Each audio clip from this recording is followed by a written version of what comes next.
Well, we're going to go into our last category that we're going to give picks for. This one probably won't take as long, but I don't know why I said that. Maybe it will. Let's dive into it. This is talking about trail shoes. So these are just shoes that are designed specifically for the trail. It can encompass both, road to trail shoes. It can also be technical trail shoes. We didn't splice those out. So this is all trail shoes that we've tested throughout the year.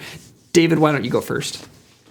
Yeah, so I've got a couple. It just depends on the kind of terrain I'm running in. But I look at the experience I'm having when I'm running. When I'm on the trails, it's about having fun. I don't really run trail racing competitively. I did one trail race last year. That was the extent of my trail racing career as far as that goes. I just like a shoe that I can enjoy and have fun. And there's two different shoes that come to mind. When I have runnable terrain, but it's technical enough to where I need to have a trail shoe on, I go for the Endorphin Edge. It's a shoe that's very fun. The power run PB is noticeable. If I want to pop off a little bit, I could pop off. I could still slow down and run slower. And it's a shoe that just runs very rhythmic. And that's something that I like, and I can just go and enjoy the trail. With that said, if I'm having a lot of really steep inclines, declines, things like that, that rocker starts to get a little too much for me. And so here at Santa Barbara, we do have a lot of front country trails that have pretty steep grades for a couple miles worth. And I just wouldn't really want it for those specific trails. And so for that category, I go more the Topo Pursuit, a much more balanced profile, a little bit heavier on foot, but it's just a trusty shoe. And it's got the Vibram lugs. It's got a wide base. The upper is supportive, holds you in. It's very trusty. It's one that if I'm having to hike a little bit too, I actually enjoy walking in this shoe as well. And so it's a shoe that if I'm just going to be out there and I know it's going to be a long day and I'm going to have to go up some steep grades, come down some steep grades, maybe I'm going to be power hiking a little bit. This is going to be a shoe that I'm going to probably reach for, versus the Endorphin Edge. I'm running the whole run. This is something that I can run and keep running in. I don't really like walking in it as much. So right. Totally. Great. Matt, what do you got? Yeah, unfortunately, I don't have it with me because I took it to Oregon when I was visiting family, and then I forgot it there, and it's getting shipped back. No, I didn't forget it. It just wouldn't fit in my bag.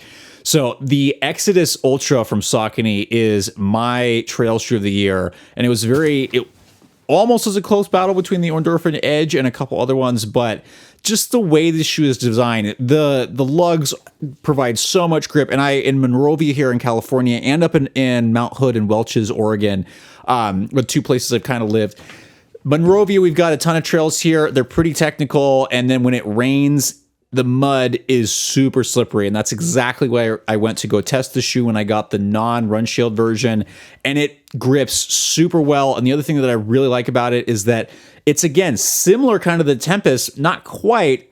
I don't know if this was intentional, but it's got a core of Power Run PB with an encapsulation of Power Run. So what ends up happening is it does something similar. It turns it into a stable shoe that's not necessarily a stability shoe, that just has worked well for me for long runs and hard trail stuff, especially where the terrain gets a little bit rough. It's not super max like something like the Endorphin Edge. It's kind of more, I guess, moderate. I don't know if that's the right term to use. It's still pretty high stack.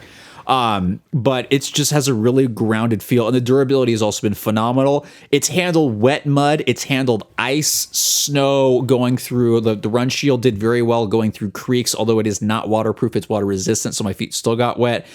But the confidence I got on trails, being able to grip no matter what came my way, and then the inherent guidance in it, for me, was what made it the trail shoe of the year.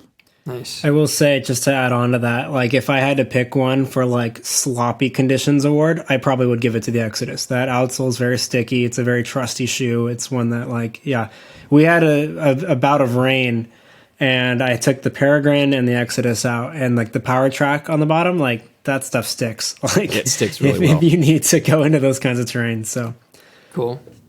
I forgot to do specs on a couple of these, but for the Endorphin Edge, 36 millimeters in the heel, 30 in the forefoot, 9 ounces, and it comes in at $195. It does have a plate in there as Power Red PB, but the plate is more flexible than the ones that they use in the other models. Differently designed plate. It's got it's interesting. You can play with carbon to make it flex one way and not the other. So they've done that with the Endorphin Edge. Yeah, the Carbotex. The Carbotex plate. Yep.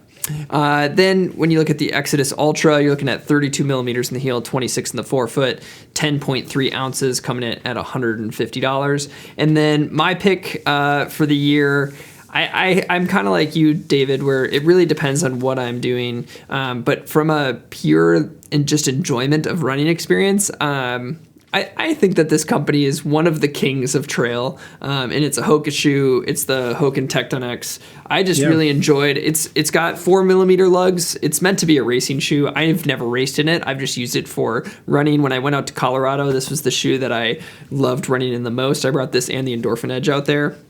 I just found that the smaller lugs, they were still grippy on whatever surfaces I was going on. I was on a lot of rock and stuff like that. So I just really enjoyed this shoe. It's got the 2 plates, so there's 2 plates not stacked on top of each other, but side to side, and it's still flexible enough where I could go hiking in the shoe as well. For me, in the way that I use trails, I want something that I can both hike in and I can run in, and I think that despite this being designed for racing, it comes in, it's super light, it's 8.5 ounces. It's more expensive, it's $200, 32 millimeters in the heel, 27 in the forefoot. I just really enjoyed this shoe. I love the ProFly on the top versus their firmer EVA on the bottom, just like it's set up in the Mach 5. I really love that feel underfoot. So this was a great shoe. And because it has the lower lugs, it can work road to trail as well.